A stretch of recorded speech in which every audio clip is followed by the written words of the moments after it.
when you have a really deep connection with someone, or when you have it doesn't have to be deep, but a connection with somebody, and then something happens in that connection, and there's a disagreement or a fight or whatever it is, and there's the person that is hurt, and then there's the separation, and then there's all of that, and all those things that happen.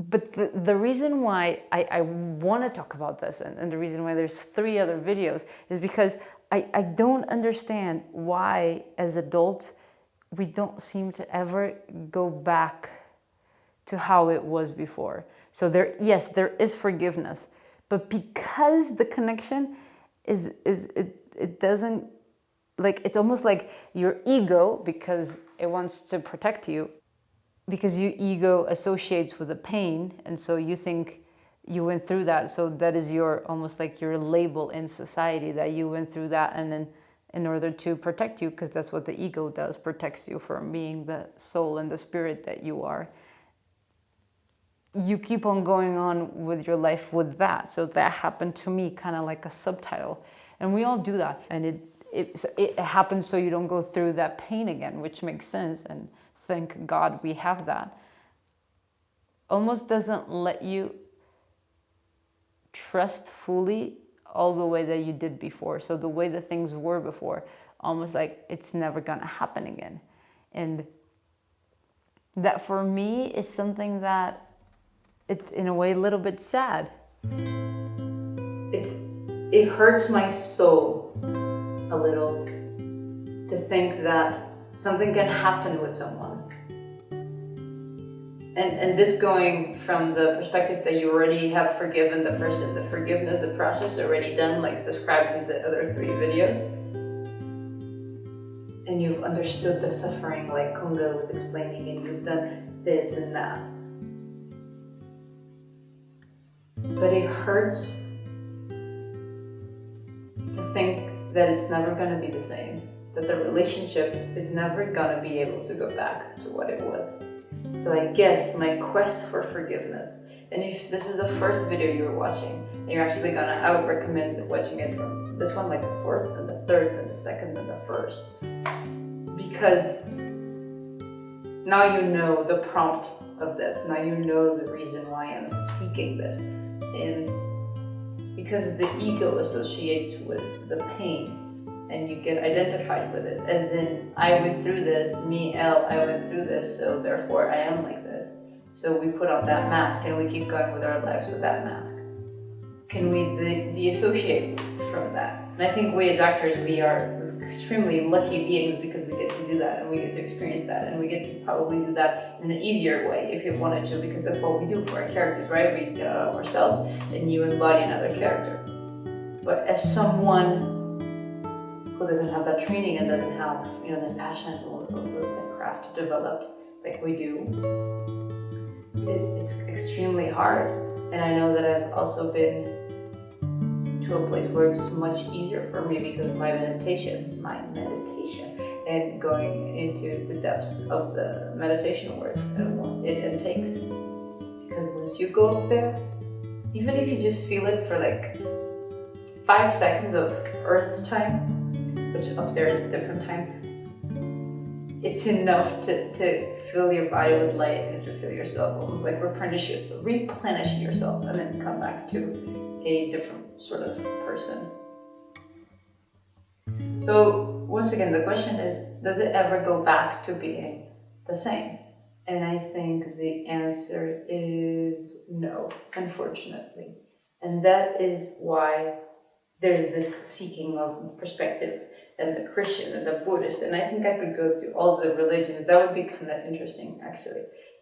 But I think ultimately the answer is that can the ego de-associate from it, so like to truly forgive, to truly like, because the ego is protecting, so what it's doing is like, you don't want to go through the same pain again. So you always have that little barrier with that person. So can it ever be so de-associated to the extent that... And that was always really hard for me to understand. And that was always like, then we never forgive. I was on that verge of, if that person doesn't is not the same as it was before in your life, or that situation or whatever you had, it's not the same as it was before, then you don't really forgive. It's just another word like that we can give it, but it's not forgiveness. And then something even higher happened, which is karma. And maybe all of this, what there is really the karma that we have to go through. So the karma being, and actually this one right here, oh wow, I didn't even realize that, is a karma painting that I have that I did. It's like a sketch a long time ago. And karma, and wow, yeah, and this one I titled in Russian because it reminded me of a really good friend. It happened sort of this moment at a concert that she was giving. She's a singer, and so I titled her under Russian because she's Russian, under a Russian name, and it goes for, translates to past lives. So a lot happening here at the same time. So maybe the karma that Dolores Cannon, a little bit of what her teachings were, is that you sign a contract with someone. I believe that before we come on earth, incarnate, we have soul contracts. Like, you have a contract, with people. Like, you're gonna teach me this lesson in a relationship, friendship, or lover, or whatever, and then you have a mission as a soul on earth, and maybe Stalin's what? Trying to find my phone.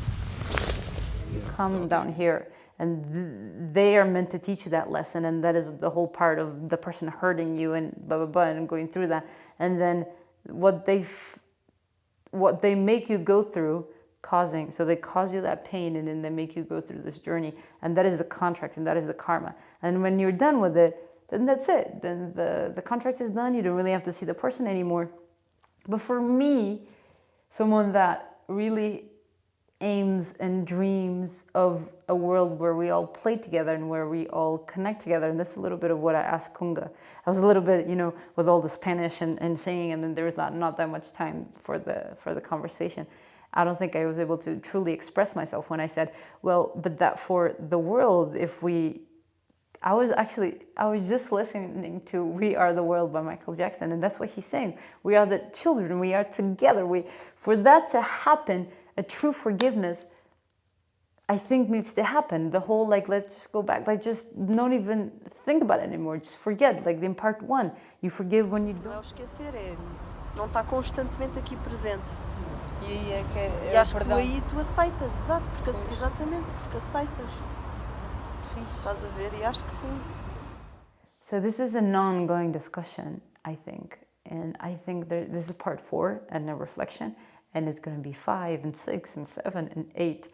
But what I think is most important for this part 4 is that if we do our contracts and we do play our mission and the karma is done, then if you go back up, and this up is like where the souls are before we incarnate, before we choose to come here. When we see that soul, it's probably going to be like, hey, what's up, dude? It's been so long. Remember, I did that to you in that lifetime and you did that to me. Do you want to go to another lifetime and do that again? And just kind of, yeah, all right, let's go. So if that's how it happens, if that's how I see it, that's how I imagine when I heard Dolores Cannon talking, then it doesn't really matter what happens here. It's just so insignificant when you compare it to how it happens up there, that you sign these contracts of oh dude, do you want to help me learn this lesson in this lifetime? Yeah, you're gonna do this terrible thing to me. Yeah, let's go. And I think I was able to see things this way now because of meditation, obviously, and because of doing all the things in these 3 videos, all the tools that are there, everything that is there has really helped. And I finish by saying one of the things that I really want this show to have, or one of the quotes that I would like this show to be guided by, is truth is what makes people laugh. And so if what I just said made you laugh, like it made me, is probably resembling some truth or getting close to it.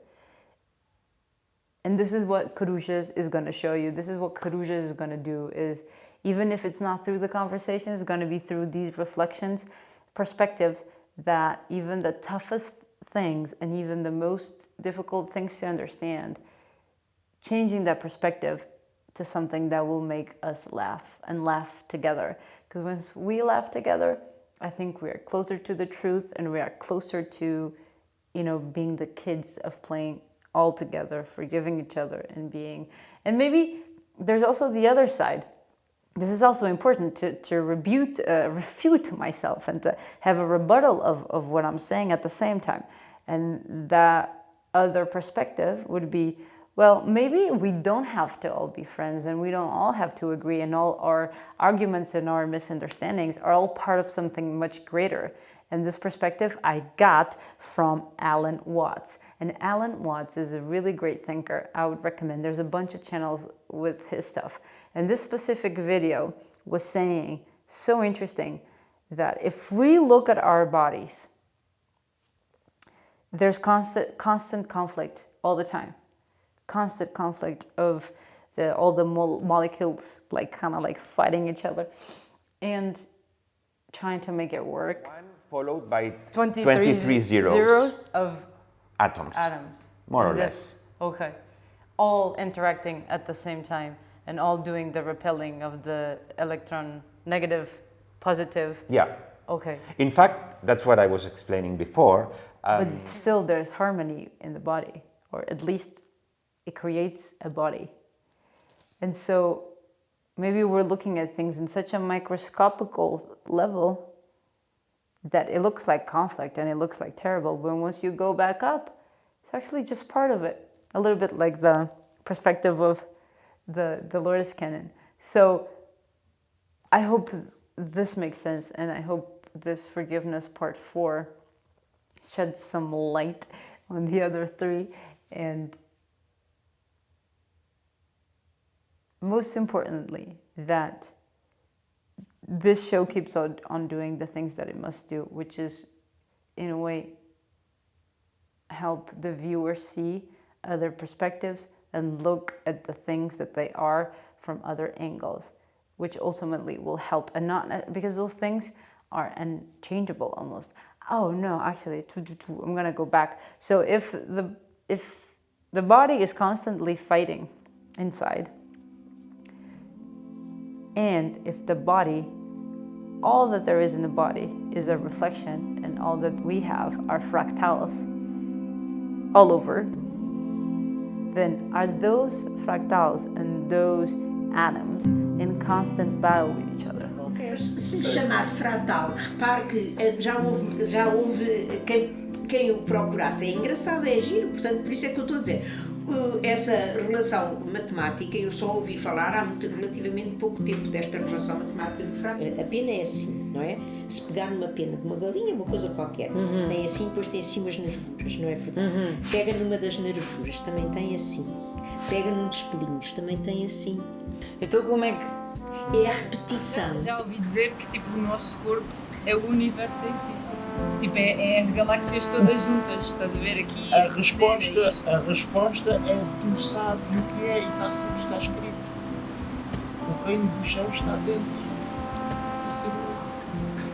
Tu fazes parte. Então como é que nós podemos estabelecer, não é? É que eu acho que é isso que me interessa, tipo, o reino dos céus na Terra, o que nós temos de fazer? Inside the body.